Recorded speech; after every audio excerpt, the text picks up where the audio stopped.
Please be advised that this recorded webinar has been edited from its original format, which may have included a product demo.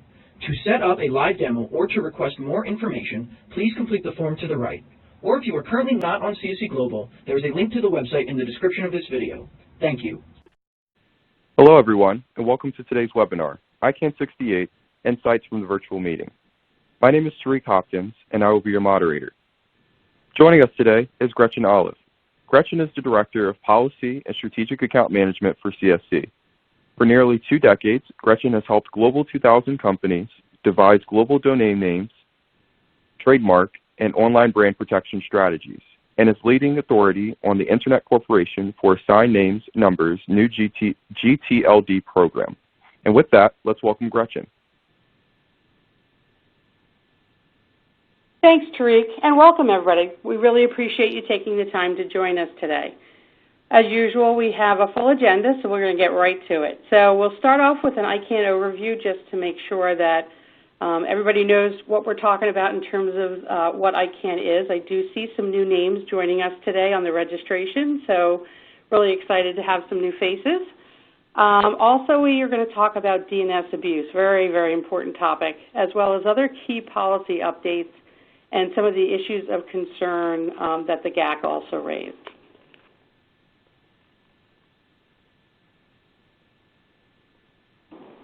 Alrighty, so ICANN, that's the Internet Corporation for Assigned Names and Numbers. And they're organized, much like a corporation. It's got a board of directors, a staff, etc. However, what's really important to understand about ICANN is really everyone in those kind of boxes below, the board of directors, they're all volunteers. So they're coming from different kind of areas of the industry and serving as volunteers within the ICANN community to help with this sort of bottom-up policy-making process. We'll talk about different groups that are kind of in this org chart, if you will, but really the key ones for today are the GNSO, the Generic Name Supporting Organization, and then in the gray boxes, you'll see at the bottom, kind of the darkest gray box, the Governmental Advisory Committee. So, these two groups are always very active at every ICANN meeting, and this one was no exception. So the meeting that took place just, a few weeks ago in late June was what's called Meeting B, or the second meeting of the calendar year. And this meeting is a policy forum, so that each meeting kind of has a slightly different format. This one is the most kind of distinct, I would say, of the three. It's a 4-day format. It really is a working meeting. A lot of the kind of formalities of an opening ceremony and some of the additional kind of topics or sessions, I should say, where there's a lot of kind of showcasing of accomplishments, etc. Those things don't happen at the second meeting of the year. It's really focused on the policy work with the groups, the work groups themselves working through questions, issues that they need to, get through to advance the policy work, but also some kind of cross-community work and understanding each other's topics and how they kind of interconnect. So we're going to start with the topic of DNS abuse, and quite honestly, this topic really spanned all 4 days of the meeting in different forms. But DNS abuse is something where, I would say, 2 years ago, 3 years ago, there was some talk of it at ICANN. It was usually in the more technical kind of tracks of the meeting. It really wasn't a broadly discussed topic. But certainly, as things have evolved on the Internet and the threats continue to grow, it is definitely center stage these days, and it was at the policy forum. So I think a lot of people know that, especially in this kind of COVID period of time, this COVID-19 period of time, that domain name system abuse or DNS abuse is really a growing problem, and it kind of gets, we'll talk a little bit about how events like COVID-19 really exasperate the issue. The challenge, I think the thing that maybe not everybody understands is how chronic this issue of domain name system abuse is.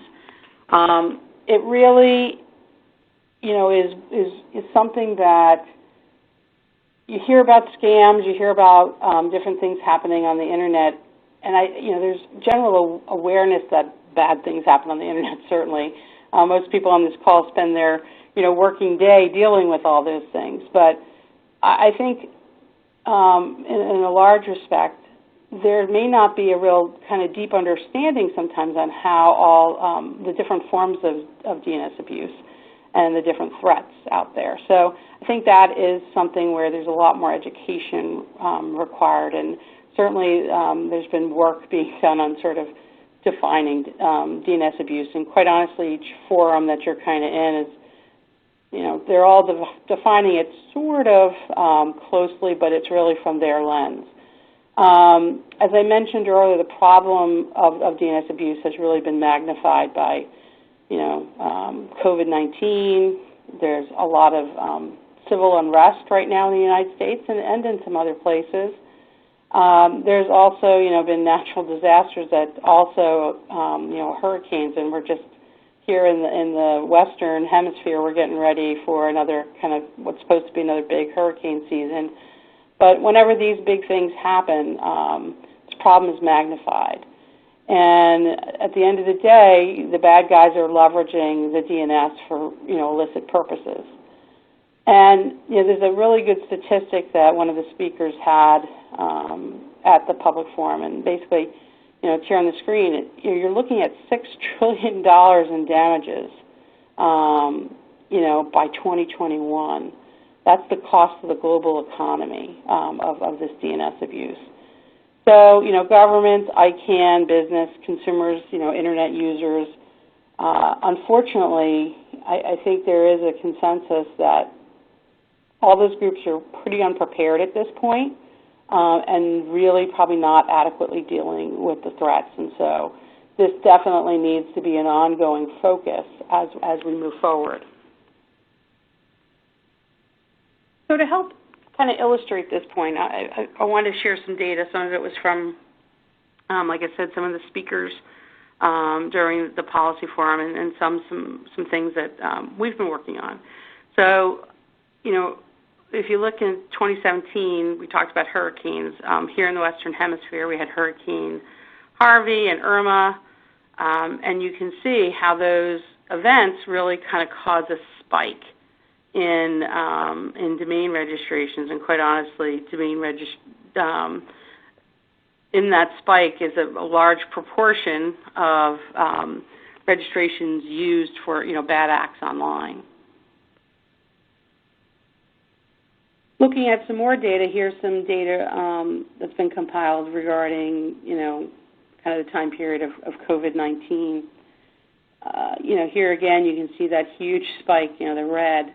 Where these are, domain name registrations that, spiked and can, have, some form of COVID-19 in the domain pool. So, again, it just, these unfortunate, natural disasters, pandemics, civil unrest, those types of things, they really do have an impact on what the bad guys use as their sort of vehicles for the bad acts online. Here's another chart, as I mentioned, brought along some data. This is along with the kind of civil unrest, relating to some of the policing issues and kind of racial equity and injustice issues that are being discussed widely. You can see, kind of the different colored lines. If you look at the kind of the legend of the chart, you can see, some of them have like pieces of words of like George Floyd or Black Lives Matters. So you can see again, these acts, these kind of activities in the world really help give the bad guys new avenues and new ways of scamming people and causing abuse online.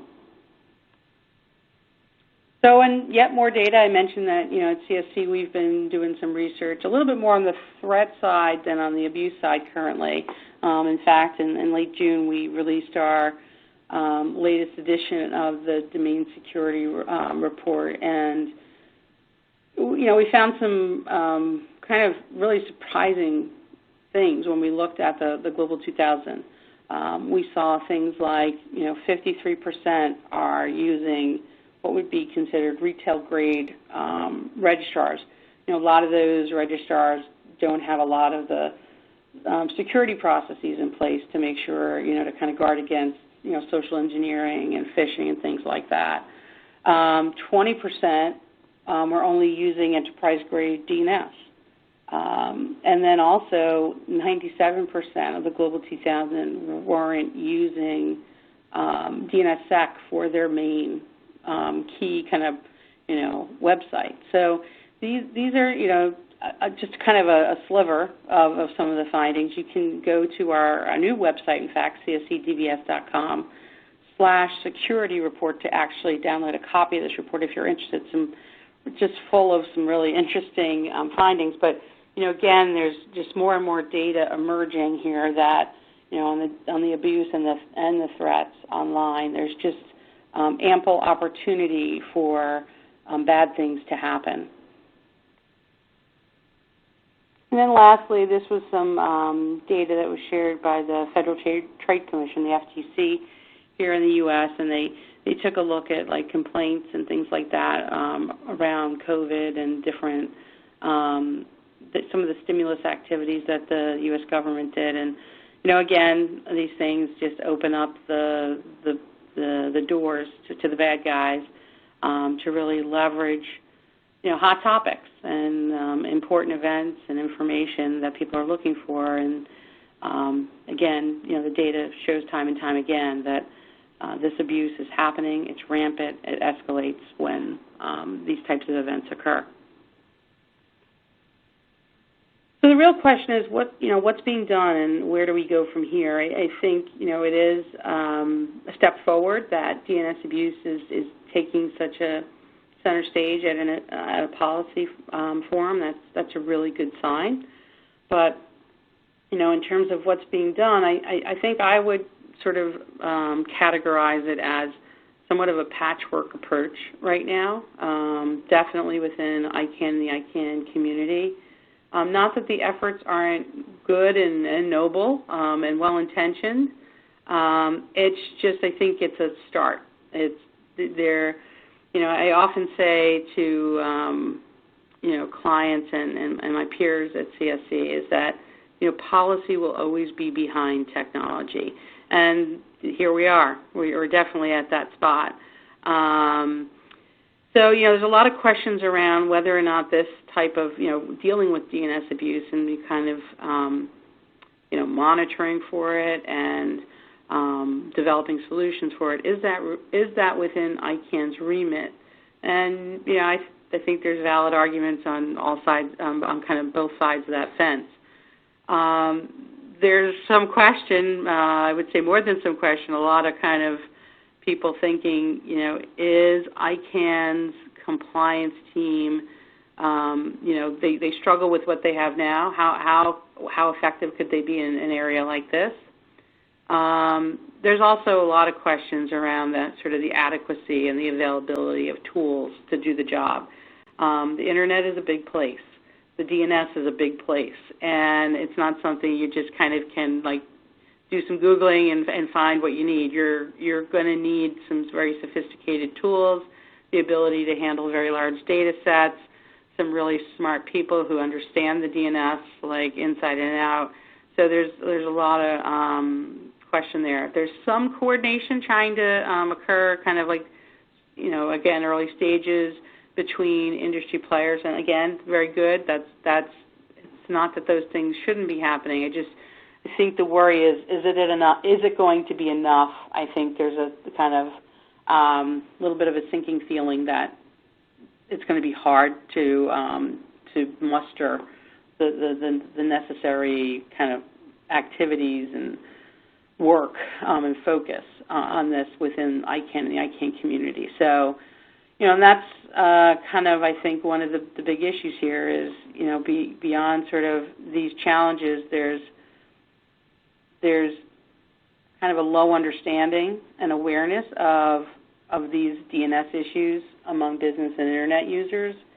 And, at the end of the day, who really is accountable? Who in the, all the ecosystem can you say they're going to?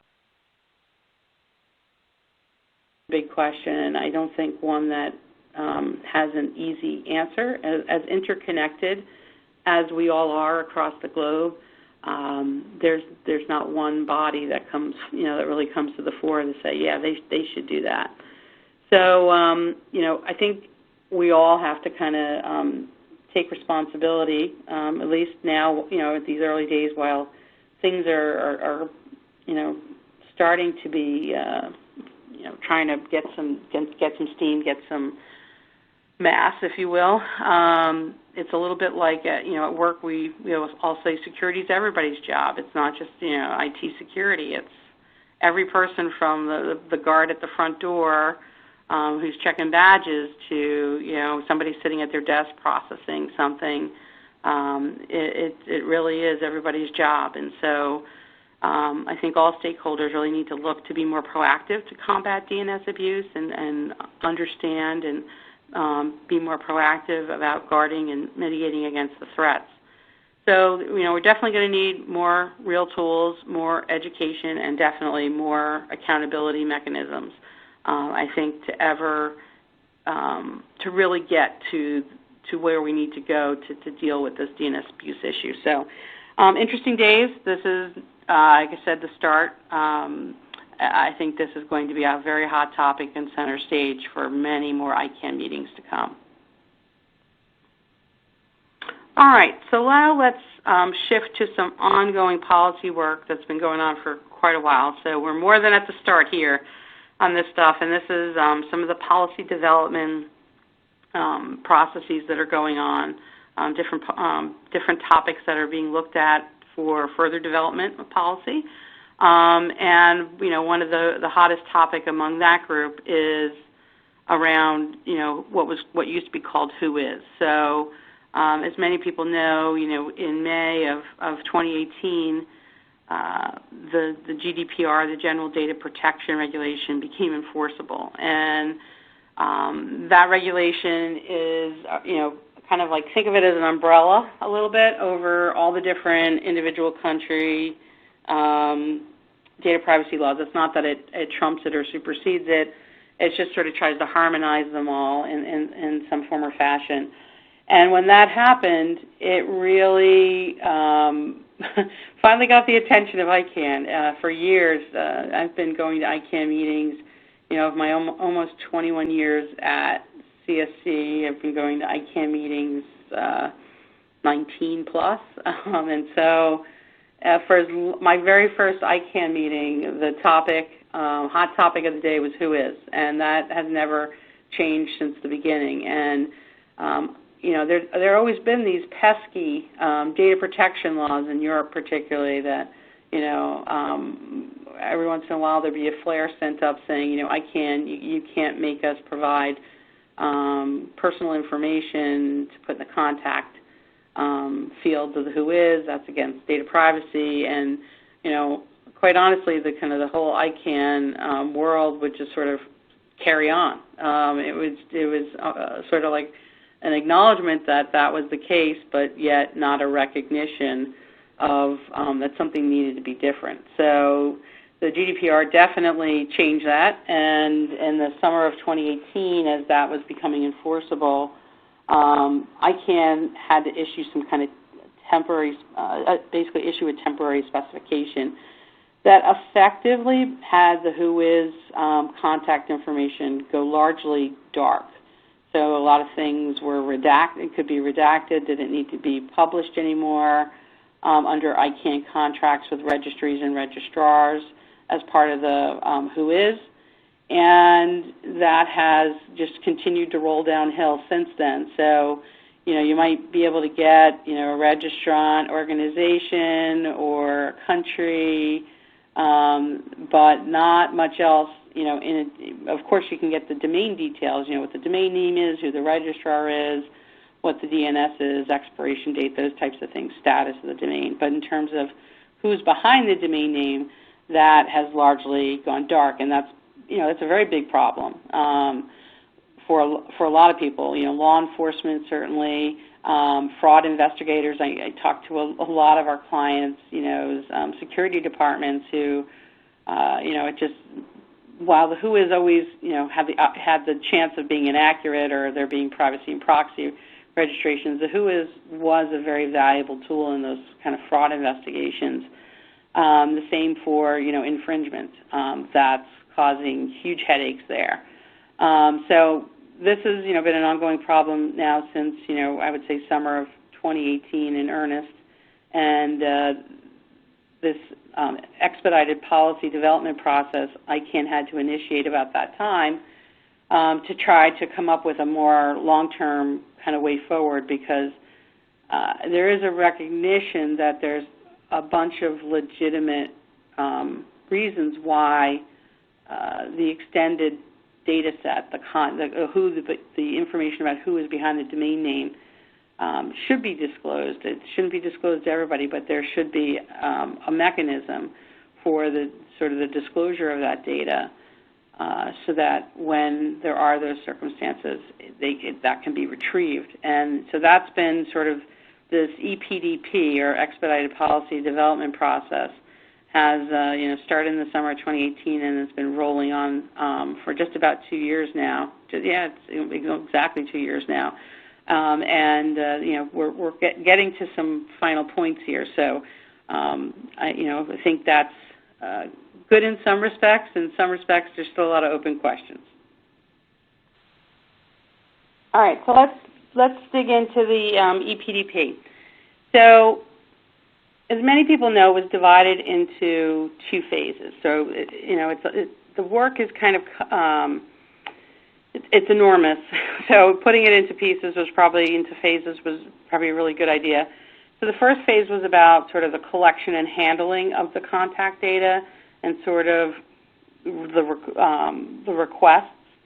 In the interim, how to handle that. And then phase 2 was about sort of what's the long-term plan for access to this, what was called WHOIS data, and now is really being called more registration data by registrars, registries, ICANN, and other third parties. So there's been different teams that have been working on these phase 1 and phase 2. They did not operate concurrently. So phase 1 went first. That team did complete, it needed to complete its work within a year, and it did issue a final report in February of 2019, and then after that, what happens once sort of the policy recommendations are put together in the ICANN world as part of these PDP processes, then an implementation team is kind of spun up so that they can then kind of take those recommendations and actually, put forth the implementation and the supporting, policy that to kind of support that that implementation. So they were expected to be done by now, that implementation review team, but they're still working. And it's not that they're, I wouldn't say it's like that they're dragging their feet. There's just a lot of work to be done. There are always hurdles and obstacles that slow them down. ICANN doesn't move at a breakneck pace, but considering people are coming from many different perspectives, I think this one has moved along at a reasonable pace. So they're still working though, but they're getting close. The EPDP phase 2, because the first group finished February, they issued their final report, it went through a public comment period, the board adopted most of the recommendations. Once the board adopted most of the recommendations, they then spun up that second phase team, and they began in May 2019. And like I said, they were kind of tasked with the how of the equation here. So they've been working through policy recommendations around what it has been kind of loosely called a System for Standardized Access and Disclosure, or SAD. Their initial report did come out in February this year. They had an addendum in March, and then the public comment period ran for that. They've both closed, and now the team's working through those comments, that feedback essentially that's come in. So, it's we're coming down the home stretch, at least on the initial kind of policy recommendations part on this one. So, good progress, and they'll finish pretty much. They were given an extension out to the end of July. They were initially supposed to finish in the June timeframe. They didn't, but they got that extra extension, and they're basically running to try to complete it by then. So to give you just a little bit more detail, the EPDP Phase 1, they really focus, at this policy forum meeting, kind of like what their current issues are, focused on 3 areas. There was a lot of discussion. I would say there was no concrete or kind of final conclusions on things made, but they're still kind of struggling with the transfer of registration data between registrars and registry operators. There's this concept of, the transfer of certain data, which is some subset of the overall WHOIS data, versus what's called thick WHOIS data. So back in the day, it seems like a long time ago now, but 2 years ago, when it was the WHOIS, really leading up to that, most of the policy work on WHOIS had really gotten to this concept of thick WHOIS, that every registry should provide thick WHOIS. And what thick WHOIS is that the contact data information is stored at the registry level and not at the registrar level. So it makes kind of getting to that data a lot easier, because when it's with the registrars, there's been some challenges through the years of always being able to get to that data. There's been some challenges with enforcement of the ICANN contracts around that. It hasn't been very consistent. Some registrars have done some kind of technical gymnastics to make it really hard to get to that data. So, the move to a thick WHOIS model was something that was really viewed as a victory, back in the days of the old WHOIS. And one of the last remaining registries that isn't thick right now is VeriSign. So like .com and .net, that data, that kind of authoritative contact data, up until this GDPR enforcement, really was still held at the registrar as the authoritative source. It still is. It's just not kind of being viewable in the WHOIS anymore. So there's still this kind of debate about whether or not kind of what data should go, and there's been some argument that thick WHOIS kind of policy is sort of like irrelevant now because of this new world. And this group got a recent legal opinion that that's not necessarily the case. So that's kind of reinvigorated this discussion. There's also lots of issue around data retention because of GDPR and sort of the penalties. And then also a fair amount of conversation around how to handle urgent requests for disclosure of non-public data. So while I agree with probably most of the people on this line that, infringement is a very important thing, and it's something where, you don't want to delay, you want to get acting on it. There's some things that happen online, human trafficking, illegal pharmacies where it could, you have health and safety risks, things like that. There could be some very, very urgent kind of life-impacting reasons why WHOIS data needs to be disclosed extremely quickly. So there's a lot of discussion still going on that. But as I said, they haven't gotten to the kind of final point on those issues yet, but they're whittling these down. Okay, and then when it comes to the status of Phase 2, they did spend, as I alluded to earlier, really, the public comment period has ended on their initial report and the addended report, and so they have all that feedback now. They've been going through it and working have put together a good portion of the draft of the final report recommendation. So there's still some, I would say, more issues in this phase of the EPDP that have pretty significant debate, and also I would also kind of categorize them as concerning for brand owners. So this is just a few of them. I'm not saying this is the exhaustive list, but it's things around like the recommendations around data accuracy and the required legal entity data. Sorry about that. There's also concerns around ICANN compliance and their ability to enforce wrongful disclosure details. And then, I think initially everyone really envisioned, in a lot of the kind of diagramming that's happened up into this point, really envisioned a very automated, kind of system that would handle these requests. And it's become clear through, this process that at the get-go, at the initial implementation, it's likely not to be as automated as I think people hoped. So there'll be manual reviews of requests by registrars. It's going to elongate the time frames from which to get ultimately a response and then disclosure, hopefully. So that's going to be a little bit, that's a little disappointing, but definitely lots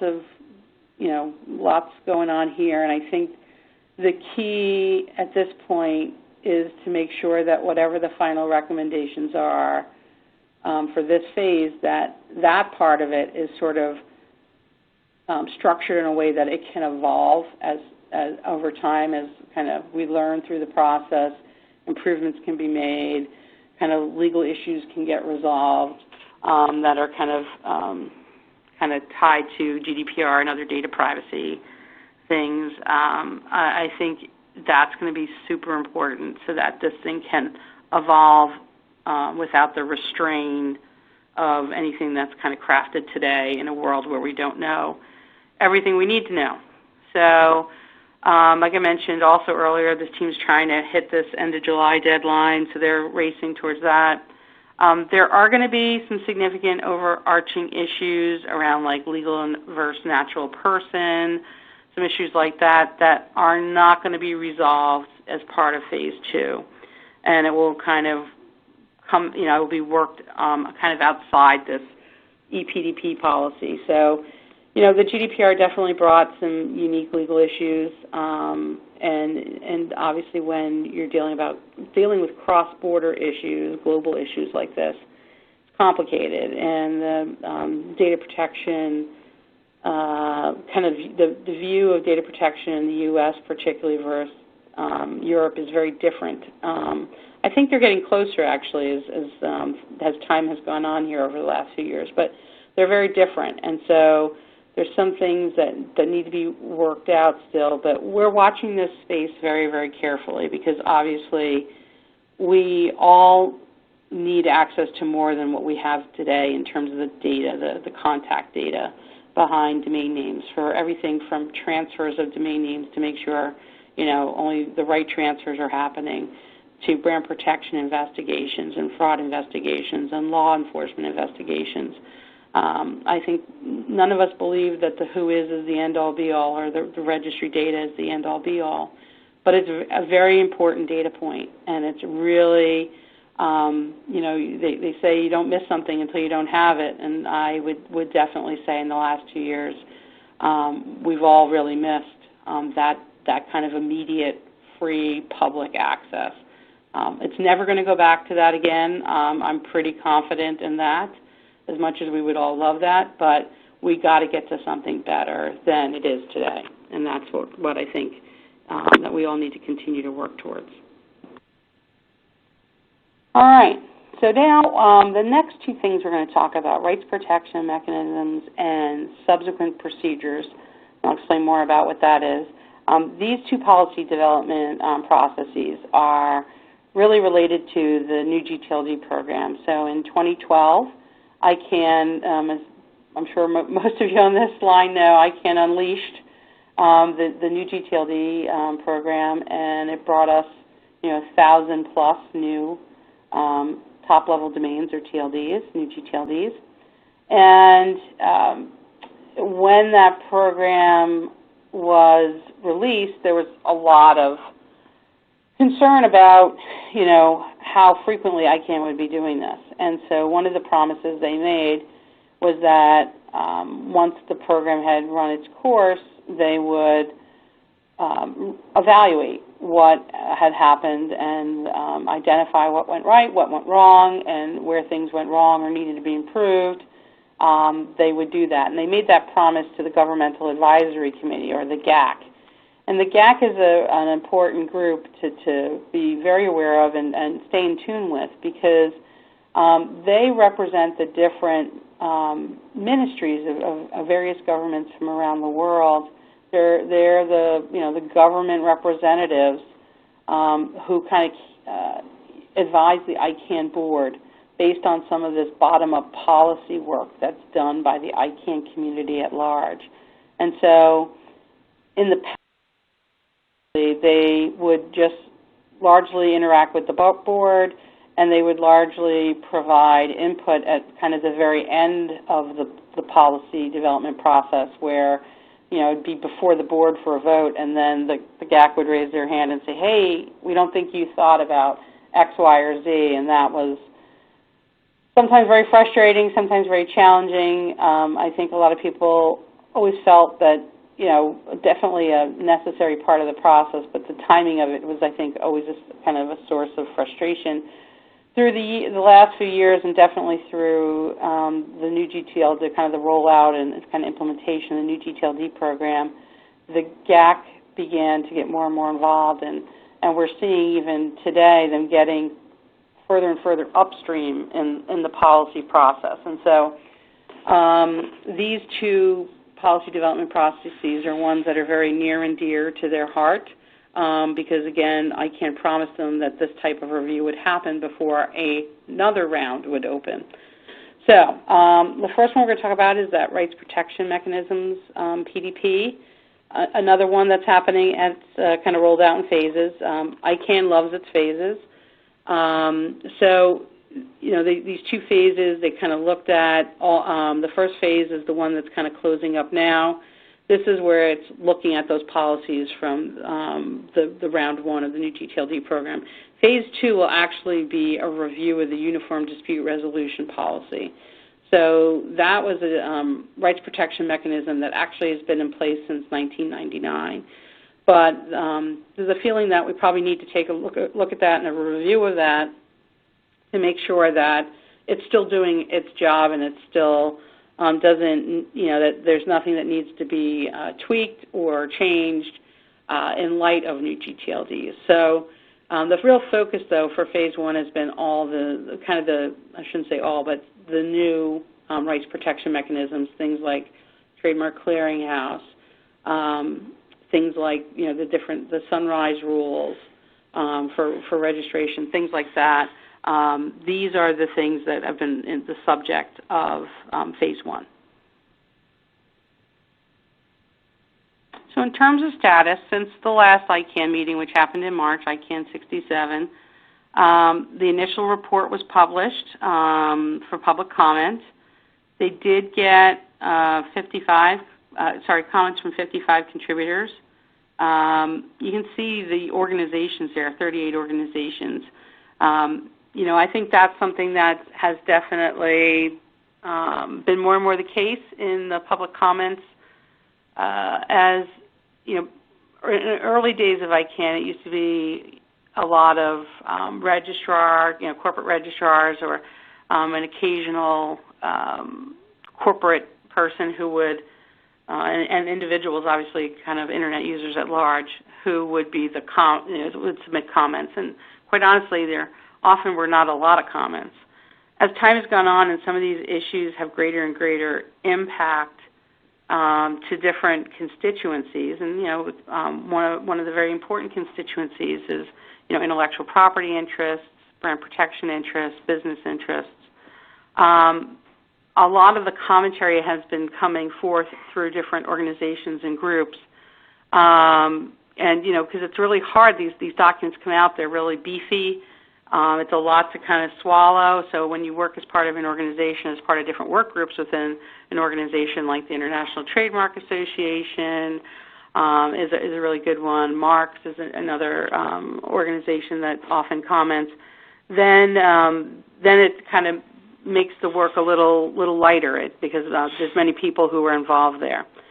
So that's been released. The public comments will be they've been being reviewed and will be through the end of July. They expect to complete their final report by like early September-ish, and then hopefully by mid-September-ish, they'll be submitting their final report to the Generic Names Supporting Organization Council, or the GNSO Council. That was one of those boxes kind of pointed out during the top part of the presentation when we were looking at sort of the ICANN org chart, if you will. I think the bottom line here is this, is that the likely result, even though this has been a long and winding road, this work's been going on since I think it's 2016, the likely result is that there'll be kind of small incremental changes to the different rights protection mechanisms that were in round one, so things like Trademark Clearinghouse and the Uniform Rapid Suspension, Sunrise rules. I think there'll be some incremental, there will be some incremental changes, but we won't be losing any rights protection mechanisms for future rounds. So I think that's good, but we're not also gaining a whole lot new, I think, as well. So, you know, I think pretty much it's going to be status quo. So that's where that is heading. Now, the new gTLD subsequent procedures PDP is a slightly different story. So that long title is really, I know sometimes it's a little confusing, like what the heck is subsequent procedures? Well, this is really looking at all the processes, procedures, documentation, et cetera, that was put in place to launch and implement the first round.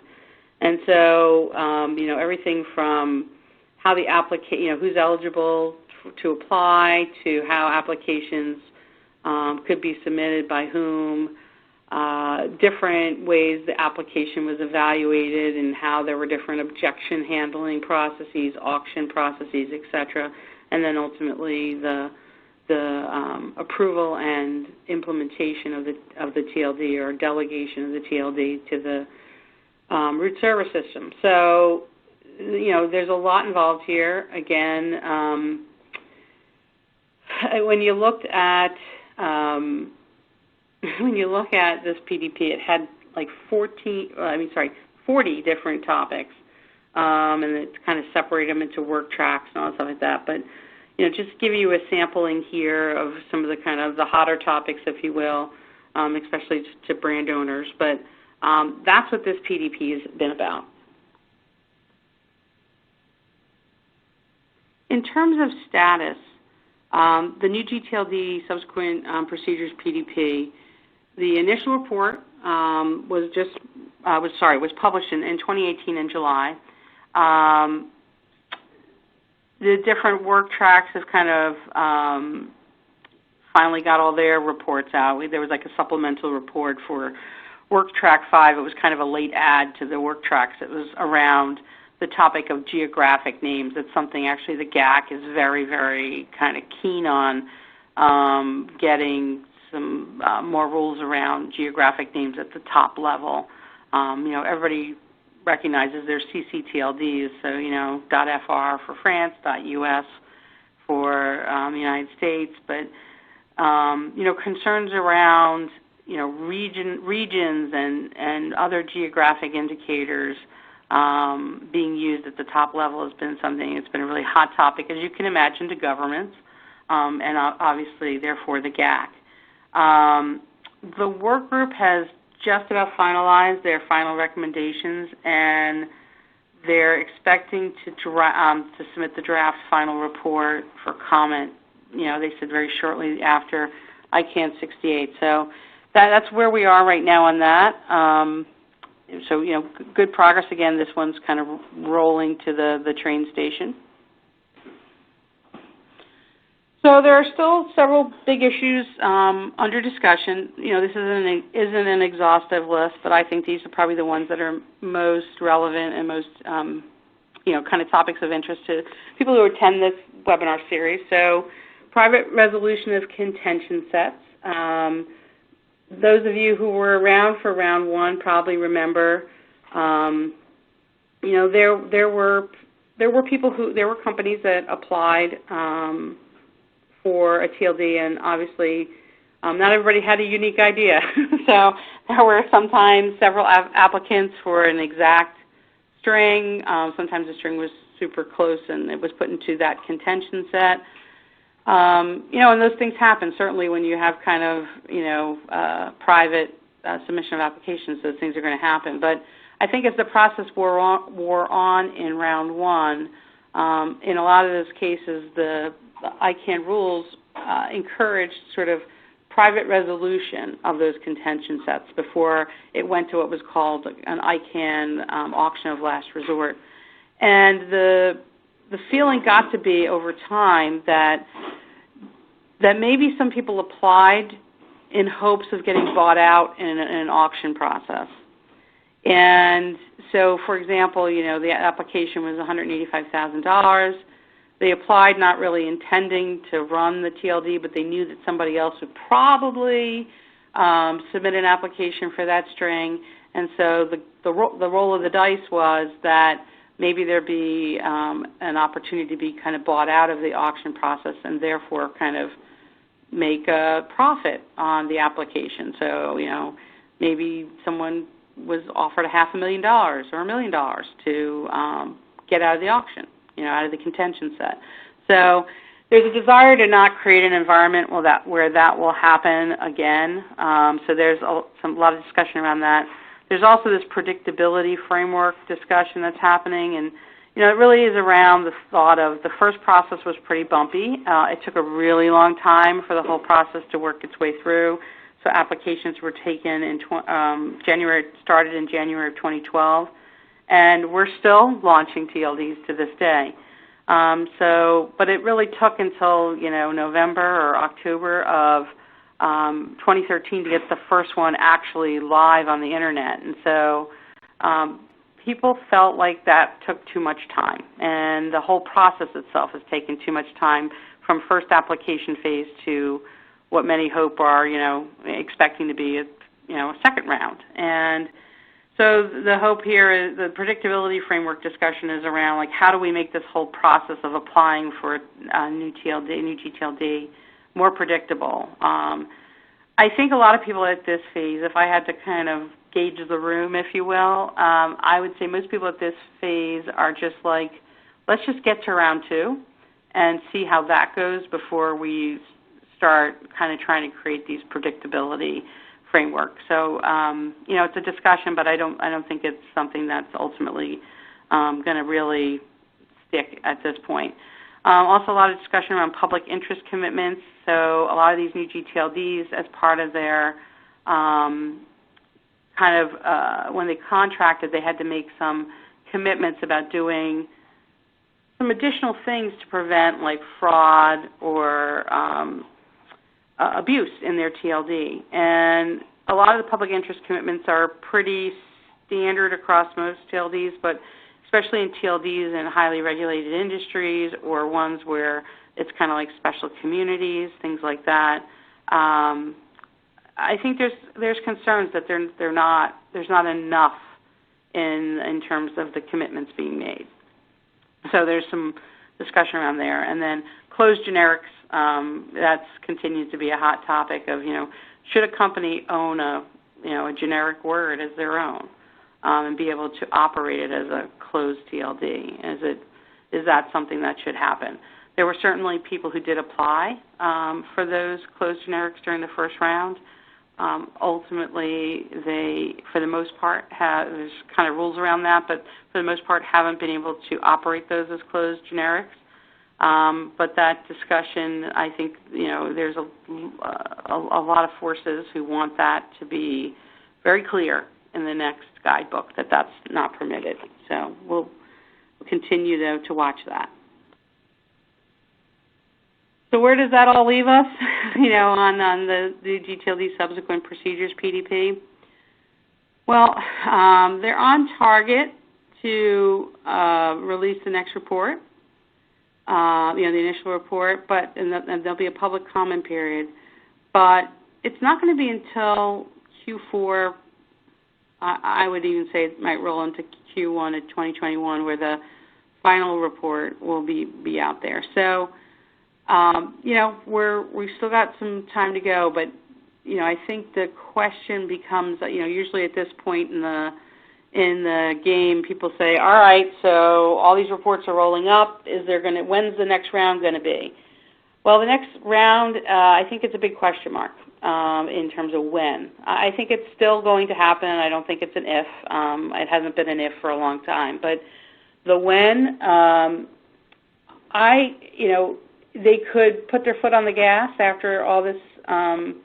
These reports are all rolled up.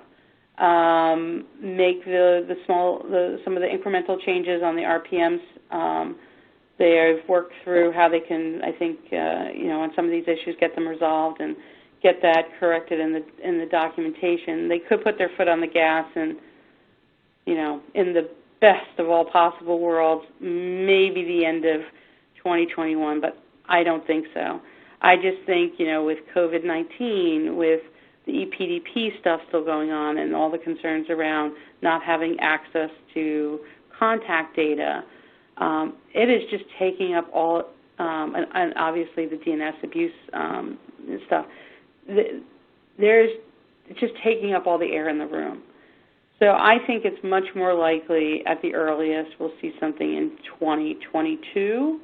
And I think it could potentially even, go to very late 2022. So stay tuned for more. Always an open question, but that's my prediction as it stands now. All righty, so that's kind of all the PDP stuff. Now, I always like to kind of just highlight the GAC because, as I mentioned, they're getting more and more involved, becoming more and more upstream in the policy-making process. And so it's always important for a number of reasons to know what's on their collective minds. One is one of the things that happens at the end of every ICANN meeting is the GAC issues what's called the GAC communique. And the GAC communique kind of recounts, what the kind of the meetings they attended and the kind of logistical issues that, they may want to make other people aware of regarding sort of how and when and on what topics they're kind of meeting on intersessionally. But there's a big part of the GAC communique where what it's called GAC advice. And so this was always, kind of the formal role of the GAC is for them to give the ICANN board advice on different issues being discussed within the community. And so the GAC advice is something, it's not just thanks, that's nice to know in terms of how the board has to treat it. There's actually a lot of formality around that GAC advice. GAC advice, the ICANN board either has to accept it in whole or in part, and where they reject it, we got to give a rationale for it. And if the GAC doesn't accept that rationale, there's actually a bylaws process where they kind of almost like arbitrate their differences. And that actually did happen in the launch of the new gTLD program. That was kind of the first time it happened, but it was interesting to watch that process in progress. But nonetheless, always good to know what's on their mind because, one, it will tell you what the board is focusing on, and two, it will also tell you where there can, either you can get support for your issues, and that's often the case with brand owners. There's often pretty good alignment between, IP, law enforcement, business constituency members, and the GAC. but it also can tell you where there might be some delays because they're not satisfied with what's going on. They don't think the community and/or ICANN is doing enough. So, given time, I'm not going to go through each and every one of these, and a lot of them we've kind of discussed throughout the meeting here. But one of the things, to just kind of highlight is with the new gTLD subsequent procedures, closed generics is a big issue for them. They've just gotten closure on sort of protection of names for what they call IGOs, intergovernmental organizations like Red Cross, Olympics, things like that. And that was a hard-fought win, but they've gotten kind of the GNSO to come on side. But closed generics continues to be a really big issue for them. This private resolution of string contention. They're listening to the predictability framework. Wouldn't say it's the hottest of issues for them, but applicant support and the community applications, definitely big topic for them. They're very concerned that in the first round, there were certain regions of the world that didn't have any applications. There was very small participation by the African continent, in various places, kind of like less economically advanced places around the globe, places that maybe the internet is not, it's just emerging as an available technology, broadband, those types of things. So they're very interested in ICANN having a very strong program this second round for applicant support, not only financial support, but actually support in understanding what they need to do to prepare an adequate application. There's also, that kind of goes hand in hand with community applications. There weren't a lot of community applications, representing kind of communities of people. There were some, but I think there were less than a lot of people potentially expected. And I think the GAC really is interested in seeing that advance, those types of applications kind of grow in number.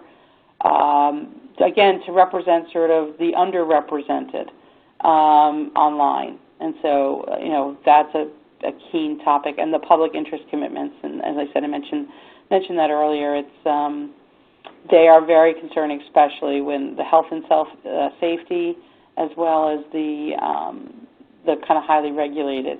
They do not, governments do not cede to other people's, organizations' authority when it comes to those, regulation of industry. And so, they're really looking for some support from ICANN and some deference to, greater deference, I would say, to kind of country laws about improving their requirement to act responsibly online and to do everything they can to protect Internet users and consumers. EPDP also, they are big proponents of let's get on with it. Where is the SSAD? We need that now. They are very much banging the drum. They've tried to be a little bit patient, but they're worried about some of these issues that keep on slowing the train. They want them to be resolved, but they also want ICANN to do something in the interim.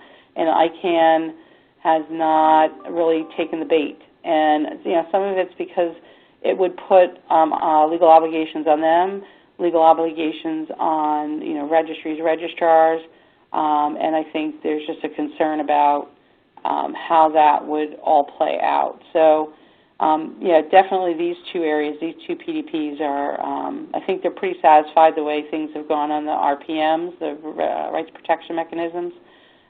Things are not going to boldly change there, but they're definitely digging in on these two.